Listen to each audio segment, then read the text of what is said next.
बिस्मिल्लाहिर्रहमानिर्रहीम। अस्सलाम वालेकुम व्यूअर्स। उम्मीद है कि आप तमाम दोस्त खैरियत से होंगे। आप हमारा यूट्यूब चैनल देख रहे हैं फार्मिंग विद कैसर। आज का जो टॉपिक है वो है गंदम को खादों के हवाले से प्लान जो है वो आपसे शेयर करना है कि आपने उन पर कैसे अमल करके अपनी पैदावार को बेहतर से बेहतरीन कर सकते हैं। तो मैंने 3 स्टेप बनाए हैं। सबसे पहले मैं आपको कमज़ोर ज़मीन का बताऊंगा, उसके अलावा मैं आपको औसत ज़रख़ेज़ ज़मीन उसमें खादों का जो तरीक़ाकार है वो बताऊंगा। फिर जो हमारी ज़रख़ेज़ ज़मीनें हैं जो कि बहुत कम हैं उनका भी जो प्लान है वो मैं आपसे शेयर करूंगा। अगर आपने चैनल को अभी तक सब्सक्राइब नहीं किया तो चैनल को सब्सक्राइब कर लें, साथ वाले बेल आइकन को दबाएं ताकि आने वाली जो भी नई वीडियो वो सबसे पहले आपको मिल सके और आप उससे फ़ायदा उठा सकें।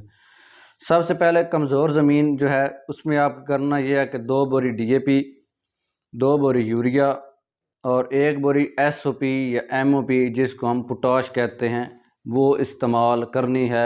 ये कमज़ोर ज़मीन का जो है ये है बवक्ते काश्त जो आपने खाद इस्तेमाल करनी है। 2 बोरी DAP, 2 बोरी यूरिया, 1 बोरी SOP या MOP जो भी आपको मिल जाए पोटाश वो आपने इस्तेमाल करने। अगर आपने DAP इस्तेमाल नहीं करनी तो उसके बदले में आपको क्या करना पड़ेगा, उसके बदले में आपने करना ये है कि 5 बोरी SSP जो खाद है वो आपने इस्तेमाल करनी है। उसके साथ 3.25 बोरी यूरिया इस्तेमाल करनी है। 1 बोरी आपने SOP MOP इस्तेमाल करनी है। अगर आप ये नहीं कर सकते तो इसके अलावा एक और तीसरा नंबर पे जो है वो ये है कि 3 बोरी SSP इस्तेमाल करें, 2 बोरी नाइट्रोफॉस इस्तेमाल करें, 3.25 बोरी कैल्शियम अमोनियम नाइट्रेट और उसके साथ 1 बोरी SOP MOP। ये 3 जो फार्मूले हैं ये कमज़ोर ज़मीन के लिए मुख्तलिफ हैं। तो अब हम बात करेंगे औसत ज़रख़ेज़ ज़मीन में जो आपने खादें इस्तेमाल करनी हैं वो कैसे इस्तेमाल करनी है और कौन कौन सी हैं। सबसे पहले आपने इस्तेमाल करनी है औसत ज़रख़ेज़ ज़मीन के लिए 1.5 बोरी DAP, 2.25 बोरी यूरिया और 1 बोरी SOP MOP पोटाश जिसको कहते हैं। अगर आपने ये इस्तेमाल नहीं करनी तो इसके अलावा आप इस्तेमाल करेंगे 4.25 बोरी SSP, 2.25 बोरी यूरिया और 1 बोरी MOP SOP।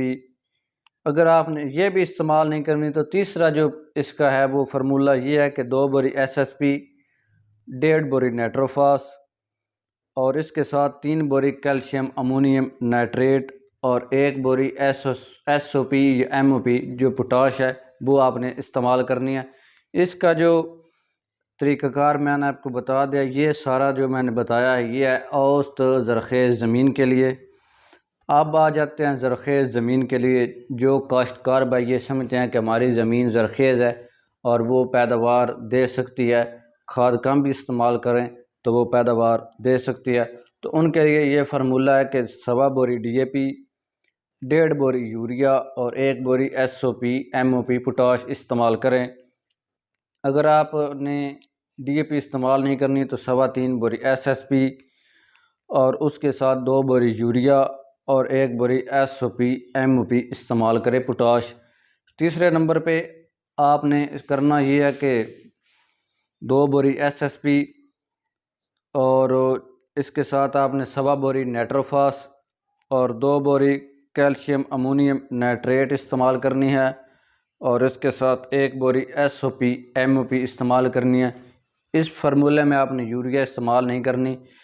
और एक बात आपने अपने जहन में रखनी है कि जो भी पोटाश और फास्फोरस की खादें हैं वो आपने बवक्ते काश्त सारी की सारी इस्तेमाल कर देनी है और उसके बाद आपने पहले पानी के साथ नाइट्रोजनी खाद यानी कि यूरिया आपने इस्तेमाल करनी है। दूसरी में भी आपने यूरिया इस्तेमाल करनी है। अगर आप किसी वजह से बवक्ते काश्त फास्फोरस की खादें DAP नाइट्रोफॉस वगैरह इस्तेमाल नहीं करते हो आप, तो आप पहले पानी के साथ जो है वो नाइट्रोफॉस इस्तेमाल करें। ये थी चंद गुजारिशात खादों के प्लान के हवाले से जो मैंने आपको बता दी। बहुत से ज़िम्मेदार भाई कहते हैं कि हमारी पैदावार नहीं आती, हमारी ज़मीन में मसला है। असल मसला ये होता है कि वो खादें जो है वो पूरी तरह इस्तेमाल नहीं करते, खादें बहुत कम इस्तेमाल करते हैं। अगर आपको कोई चीज़ भी पूछनी हो तो आप कमेंट्स में खादों के मतलब कोई भी फसलात के मतलब तो कमेंट्स में बताएं, आपको जल्द से जल्द जवाब दिया जाएगा। मिलते हैं एक नई